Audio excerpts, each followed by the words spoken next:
Doctor Yunus কাকাই দেশের দায়িত্ব নিছে প্রায় 2 মাস। এই 2 মাসের ভিতরে দাবি দয় আইছে প্রায় 2000-এরও বেশি। একটা মানুষ কি দেশের অবকাঠামো ঠিক করতে আইছে নাকি মানুষের দাবি পূরণ করতে আইছে, বেটা নিজেই কনফিউজ।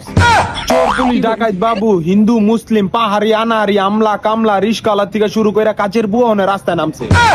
শুধু বাকি রইছে হিজলার তৃতীয় লিঙ্গ। এটা নিয়ে চিন্তা আছি কোনো একদিন তারাও একটা দাবি নিয়ে হাজির হয় যে আমরা গর্ভবতী আর বাচ্চার মা হতে চাই। দাবি দয়া বলার চাওয়ার তো একটা সময় আছে নাকি? যার মনে যা ফালদা ওঠে তা, আর তা নিয়ে রাস্তায় নেমা যা। নিজের বেলায় বড়টাই চাও, অন্যের বেলায় দোচাইয়া খাও। এমনই চলতে থাকলে কোনো একদিন দেখবেন যে বউ জামাই ঝগড়া লাগছে, সমাধানের জন্য রাস্তায় নেমেছে গা। বউ কইব যে পোলো হইছে বাপের মতো কালা, আর বাপে কইব যে পোলো হইছে পুপারা কাশেমের মতো। এই সব নিয়ে রাস্তা নেমে যাবো গা। মালে আসেন মাল্লন, নাইলে আগে বাড়ায় তেললন।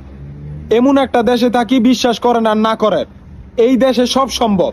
কেউ যদি বলে ভাই চিটাগাং থেকে পাহাড় হাইটটা ঢাকা হিসাব পড়ছে, তাও বিশ্বাস করা লাগবে।